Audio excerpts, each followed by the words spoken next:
ராஜேஸ்வரி வணக்கம். அதிமுகவிலிருந்து நீக்கப்பட்ட சேலம் ஒன்றிய செயலாளர் ஏவி ராஜு பேசிய சர்ச்சை பேச்சு என்பது தற்போது இணையத்தில் வைரலாகி வருகிறது.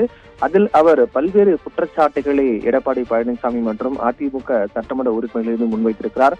அந்த கருத்துக்கள் அனைத்தும் சர்ச்சையாக மாறியிருக்கக்கூடிய நிலையில் பல்வேறு எதிர்ப்புகளை எழுப்பி வருகின்றது. குறிப்பாக அவர் பேசிய அந்த பேச்சு என்பது கடந்த அதிமுக ஆட்சி உட்கட்சி பூசல் ஏற்பட்ட போது அதிமுக சட்டமன்ற உறுப்பினர்கள் கூவத்தூரில் விடுதியில் தங்க வைக்கப்பட்டார்கள். அப்போது அந்த விடுதியில் தங்கியிருக்கக்கூடிய அதிமுக சட்டமன்ற உறுப்பினர்களுக்கு நடிகைகள் அழைத்து வரப்பட்டதாகவும் அவர்கள் விருப்பம் போல அவர்கள் இருப்பதற்காக அனைத்து ஏற்பாடுகளும் சகல ஏற்பாடுகளும் அங்கு செய்யப்பட்டதாகவும் அதற்கு அதிகமான தொகையெல்லாம் கொடுக்கப்பட்டது என்றும் பல்வேறு சர்ச்சை கருத்துக்களை அவர் பேசியிருந்தார். அதில் நடிகை த்ரிஷாவின் பெயரையும் அவர் குறிப்பிட்டு பேசியிருந்தார். த்ரிஷாவின் பெயரை குறிப்பிட்டு அழைத்து வரப்பட்டதாகவும் உள்ளிட்ட பல்வேறு சர்ச்சையான கருத்துக்கள் பேசியிருந்தது என்பது மிகப்பெரிய எதிர்ப்பை இப்போது ஏற்படுத்தியிருக்கிறது.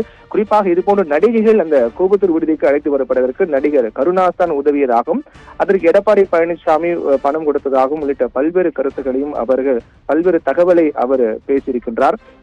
இந்த பேச்சுக்கு பல்வேறு எதிர்ப்புகள் இப்போது கிளம்பி இருக்கிறது. குறிப்பாக நடிகைகள் எல்லாம் இந்த பேச்சுக்கு எதிர்ப்பு தெரிவித்து கருத்துக்களை பதிவிட்டு வருகிறார்கள்.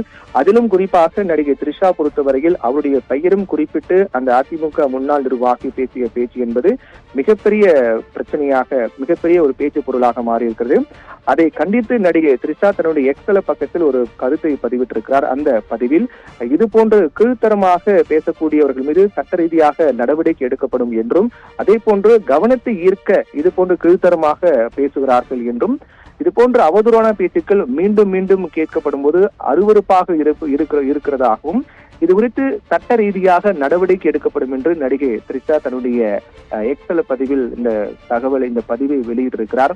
இந்த விவகாரம் என்பது பூதாகரமாக மாறியிருக்கிறது. கடந்த சில நாட்களுக்கு முன்பாக கூட மன்சூர் அலிகான் பேசிய பேச்சு என்பது மிகப்பெரிய சர்ச்சையாக மாறி நீதிமன்றம் வரை சென்று அவருக்கு அபராதம் எல்லாம் விதிக்கப்பட்டது. அதைத் தொடர்ந்து மீண்டும் அதே போன்று ஒரு பேச்சு அதிமுகவில் இருந்து நீக்கப்பட்ட சேலம் ஒன்றிய செயலாளர் ஏவி ராஜு பேசிய பேச்சு என்பது சர்ச்சையாக மாறியிருக்கிறது.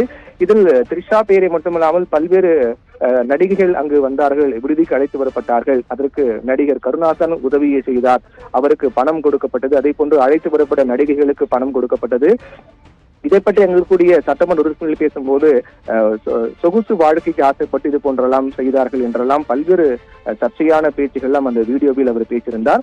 அதைத் தொடர்ந்து இப்போது பலரும் எதிர்ப்பு தெரிவித்து வரக்கூடிய சூழ்நிலையில் அந்த பேச்சில் நடிகை த்ரிஷாவின் பெயரும் அவர் குறிப்பிட்டு பேசிய காரணத்தால் கவனத்தை ஈர்ப்பதற்காக பலருடைய கவனத்தை ஈர்க்க வேண்டும் என்பதற்காக இது போன்ற கீழ்த்தரமாக பேச்சுக்கள்லாம் பேசப்படுவதாகவும் இது போன்று பேசக்கூடியவர் மீது சட்ட ரீதியாக நடவடிக்கை எடுக்கப்படும் என்றும் மீண்டும் மீண்டும் இது போன்ற அருவருப்பான பேச்சுகள் கேட்கும் போது ஏற்புடையதாக இல்லை, மிகவும் அருவருப்பாக இருக்கிறது என்று நடிகை த்ரிஷா தன்னுடைய எக்ஸல பக்கத்தில் பதிவிட்டிருக்கிறார். ராஜேஸ்வரி.